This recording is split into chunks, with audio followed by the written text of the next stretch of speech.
Hi everyone, today is June 21st and I'm going to read the Bible. And for the Old Testament, the reading is taken from 2 Kings chapter 3 to chapter 4:17.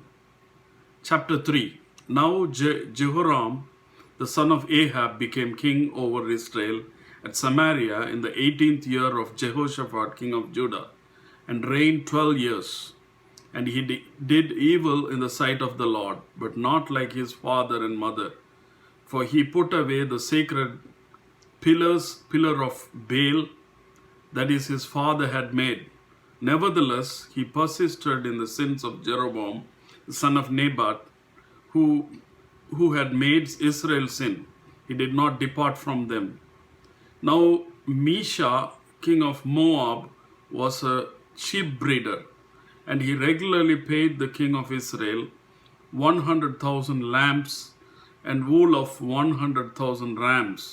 But it happened when Ahab died that the king of Moab rebelled against the king of Israel. So King Jehoram went out of Samaria at the time and mustered all Israel. Then he went and sent to Jehoshaphat, king of Judah, saying, "The king of Moab has rebelled against me. Will you go with me to fight against Moab?" And he said, "I will go up. I am as you are. My people are your people. My horses are your horses." Then he said, "Which way shall we go up?" And he answered, "By way of the wilderness of Edom." So the king of Israel went with the king of Judah and the king of Edom, and they marched on the roundabout route 7 days. And there was no water for the army, nor for the animals that followed them. And the king of Israel said, "Alas, for the Lord has called these 3 kings together to deliver them into the hand of Moab." But Jehoshaphat said, "Is there no prophet of the Lord here, that we may inquire of the Lord by him?" So one of the servants of the king of Israel answered and said, "Elisha, son of Shaphat, is here, who poured water on the hands of Elijah." And Jehoshaphat said, "The word of the Lord is with him." So the king of Israel and Jehoshaphat and the king of Edom went down to him. Then Elisha said to the king of Israel, "What have I to do with you? Go to the prophet of your father and the prophets of your mother." But the king of Israel said to him, "No, for the Lord has called these 3 kings together to deliver them into the hand of Moab." And Elisha said, "As the Lord of hosts lives, before whom I stand, surely, were it not that I regard the presence of Jehoshaphat, king of Judah, I would not look at you nor see you. But now bring me a musician." Then it happened when the musician played that the hand of the Lord came upon him, and he said, "Thus says the Lord, make this valley full of ditches. For thus says the Lord, you shall not see wind, nor shall you see rain. Yet that valley shall be filled with water, so that your cattle and your animals may drink. And this is a simple matter in the sight of the Lord. He will also deliver the Moabites into your hand. Also, you shall attack every fortified city and every choice city, and shall cut down every good tree, and stop up every spring of water, and ruin every good piece of land with stones." Now it happened in the morning, when the grain offering was offered, that suddenly water came by way of Edom, and the land was filled with water. And when the Moabites heard that the kings had come up to fight against them, all who were able to bear arms and older were gathered, and they stood at the border. Then they rose up early in the morning, and the sun was shining on the water. And the Moabites saw that the water on the other side as red as blood. And they said, "This is blood. The kings have surely struck swords and have killed one another. Now therefore Moab to the spoil." So when they came to the camp of Israel, Israel rose up and attacked the Moabites, so that they fled before them, and they entered their land, killing the Moabites. Then they destroyed the cities, and each man threw a stone on every good piece of the land and filled it. And they stopped up all the springs of water and cut down all the good trees. But they left the stones of Kir Hareseth intact. However, the slingers surrounded and attacked it. And when the king of Moab saw that the battle was too fierce for him, he took with him 700 men who drew swords to break through to the king of Edom, but they could not. Then they took his eldest son, who would have reigned in his place, and offered him as a burnt offering upon the wall, and there was great indignation against Israel. So they departed from him and returned to their own land. Chapter 4. A certain woman of the wives of the sons of the prophets cried out to Elisha, saying, "Your servant, my husband, is dead, and you know that your servant feared the Lord, and the creditor is coming to take my 2 sons to be his slaves." So Elisha said to her, "What shall I do for you? Tell me, what do you have in the house?" And she said, "Your maidservant has nothing in the house but a jar of oil." And he said, "Go borrow vessels from everywhere, from all your neighbors, empty vessels. Do not gather just a few, but when you have come in, you shall shut the doors behind you and your sons. Then pour it into all those vessels and set aside the full ones." So she went from him and shut the door behind her and her sons, who brought the vessels to her, and she poured it out.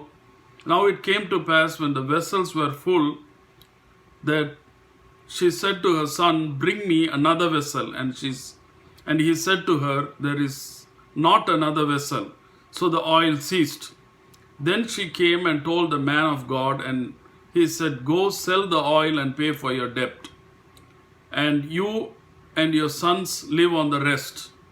Now it happened one day that Elisha went to Shunem, where there was a notable woman, and she persuaded him to eat some food. So it was as often as he passed by, he would turn in there to eat some food.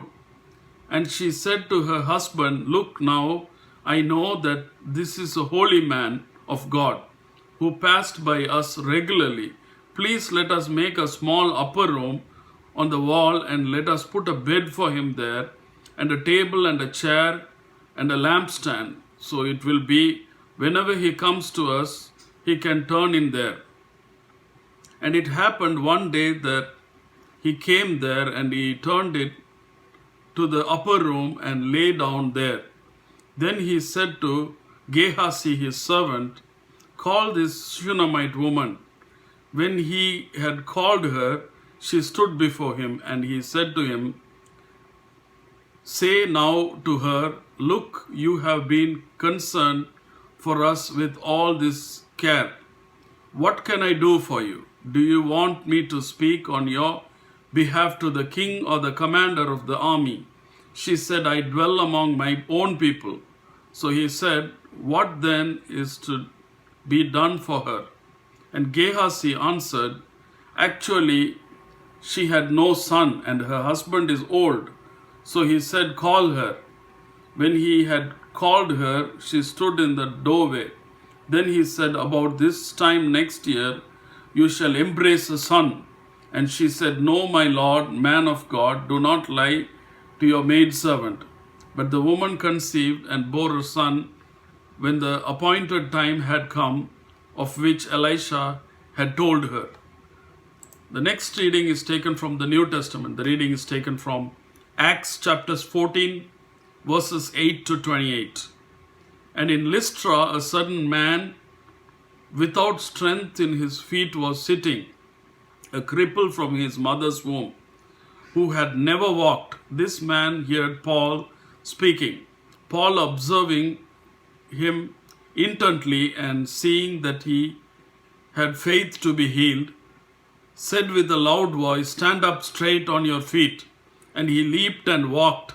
Now, when the people saw that Paul had done, they raised their voices, saying in the Lycaonian language, "The gods have come down to us in the likeness of men."